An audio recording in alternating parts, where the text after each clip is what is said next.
Hi everyone, welcome back to my channel. So, hari ini aku mau bikin video tentang langkah-langkah jadi au pair secara mandiri serta biaya-biaya yang aku keluarkan. Biaya yang akan dikeluarkan kalau au pair mandiri. Dan seperti biasa ini sesuai pengalaman aku. Jadi aku bakal kasih rinciannya itu berdasarkan biaya yang aku keluarin. Dan ya, oke, so first of all, buat kalian yang nanya au pair itu apa, maybe a lot of you guys already know what is au pair. Yang aku tahu, au pair itu diambil dari bahasa Perancis yang artinya mutualisme, kalau nggak salah.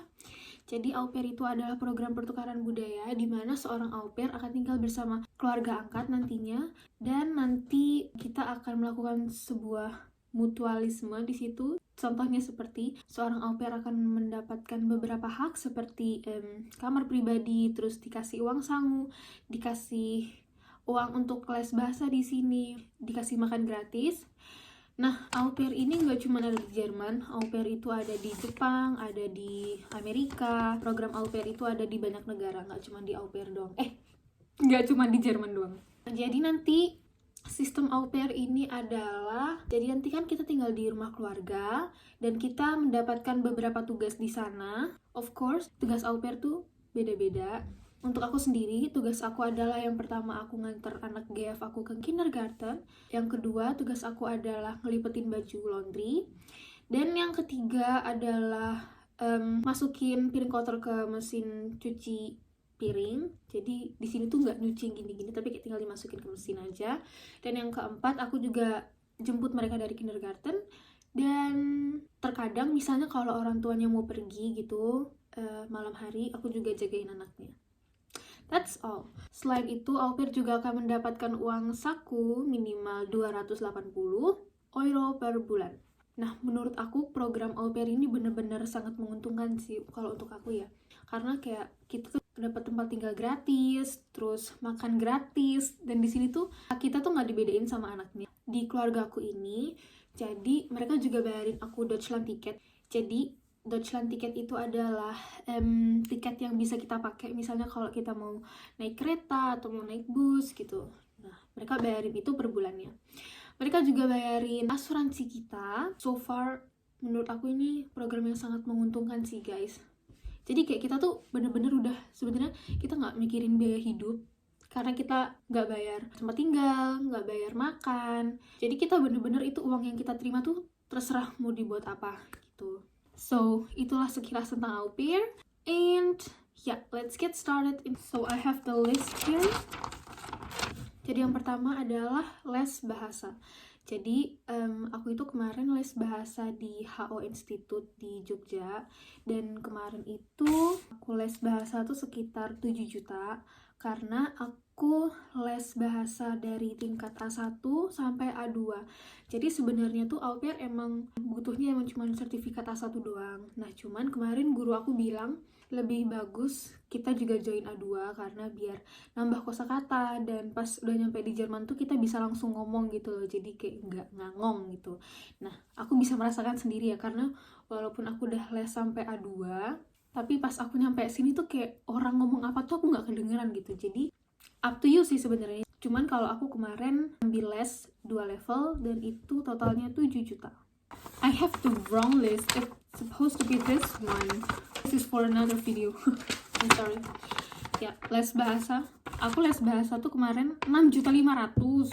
6.500.000 2 level gitu. Langkah kedua, aku adalah bikin paspor. Jadi aku bikin paspor itu kalau nggak salah Maret 2023. Jadi belum selesai sekolah juga. Bikin paspor itu mengeluarkan uang 350. Dan langkah selanjutnya itu langkah ketiga, itu aku ambil ujian Goethe A1. Nah cuman sebelum aku ujian ini aku udah coba bikin akun aupairworld.com, tapi kayak cuman bikin akun doang, belum mulai ngechatin family. Dan buat ujian Goethe A1 itu aku ngeluarin uang 1.950.000. Itu aku ujian tanggal 26 Juni. Setelah ujian, sambil nunggu pengumuman gitu, aku udah mulai bikin motlet, terus bikin CV juga, gitu-gitu.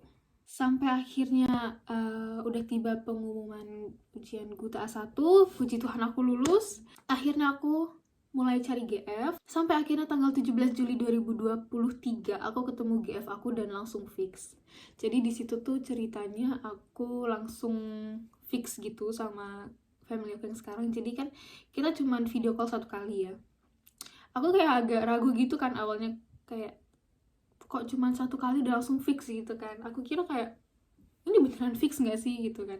Dan akhirnya beneran puji Tuhan fix. Setelah itu langkah selanjutnya habis aku fix sama GF aku, itu aku langsung translate ijazah. Nah itu aku sebenarnya baru translate ijazah karena emang ijazah aku baru keluar, jadi kayak aku langsung cepet-cepet gitu kan. Nah untuk translate ijazah itu aku mengeluarkan uang 710.000 rupiah. Itu aku translate-nya 2 lembar, jadi 355 kali 2. Nah itu aku pakai agen, karena aku gini kan, aku sempat ngechat penerjemah gitu, cuman kayak balasnya lama pol, sampai akhirnya aku takut gitu kan, takut kelamaan, jadi akhirnya aku ngechat satu agen gitu, agen buat translate ijazah di Jogja. Akhirnya ketemu. Nah guys, untuk translate ijazah ini harus tersumpah. Gak apa-apa gak ada di list kedutaan, tapi yang penting harus tersumpah. Nah kemarin penerjemah aku itu tersumpah tapi gak ada di list kedutaan. Aku kemarin sempat ragu kan, kayak ini kira-kira bakal diterima sama kedutaan gak ya, soalnya penerjemahnya tuh gak ada di list kedutaan gitu. Nah ternyata itu egal, itu gak masalah, yang penting tersumpah. Step selanjutnya, habis aku translate ijazah, aku apostil ijazah di Jakarta. Dan untuk biaya apostil ijazah itu aku mengeluarkan uang 150.000 rupiah.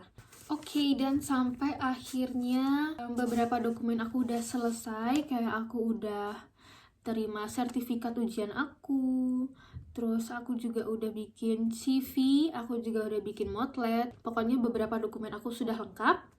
Dan akhirnya GF aku ngirim dokumen dari Jerman ke Indonesia, dan itu cuman butuhin waktu 3 hari doang. Nah jadi sebelum dokumennya nyampe H-1 itu aku langsung bikin termin buat ke kedutaan. Langkah selanjutnya, pas dokumennya sampai, aku ngisi antrak. Jadi antrak itu adalah formulir permohonan buat visa. Nah jadi antrak ini diisi setelah dokumen dari Jerman itu nyampe, karena di antrak itu kita butuh informasi tentang gas family kita. Kita harus ngisi beberapa informasi tentang gas family kita. So, antrak diisi setelah dokumen nyampe. Misalnya kalau GF kalian ngirim dokumennya via PDF ke email kalian gitu, kalian juga bisa ngisi antrak sih. Yang penting jangan sampai ada data yang salah. Oke, dan sampai akhirnya aku tiba di Jakarta untuk wawancara visa. Dan untuk bayar visa itu 1.260.000. For your information, misalnya kalau visa kita ketolak itu uangnya nggak bisa dibalikin. Kayak jahat banget gak sih? I mean, ya kalau tidak diterima minimal dibalikin gitu ya. I don't know why actually, like kira-kira kenapa ya guys? Karena ada yang tahu nggak sih? Aku beneran kepo kenapa kalau visa kita ketolak uangnya nggak dibalikin. Dan setelah visanya kelar, aku belanja buat perlengkapan itu sekitar 3 juta atau 4 juta ya. Karena koper aku tuh 900-an. Aku nggak bawa banyak baju, tapi aku borosnya tuh di Softland karena mata aku minus, jadi aku beli beberapa Softland. And aku juga beli hair dryer, aku juga beli catokan. Jadi itu kurang lebih 4 juta. Dan uang sangu aku itu dibawa dari Indonesia itu 3 juta. Kalau di-convert ke euro itu 210 euro. Dan uang berangkat aku 0 rupiah karena dibayarin sama GF aku. Nah, untuk uang berangkat ini nggak ada kewajiban untuk family yang bayar. Ini sesuai kesepakatan bersama. Jadi ada beberapa au pair juga yang bayar sendiri, ada juga yang bayarnya setengah-setengah gitu. Jadi setengah dibayar au pair, setengah dibayar sama gas family. Total aku untuk au pair jalur mandiri itu senilai 16.920.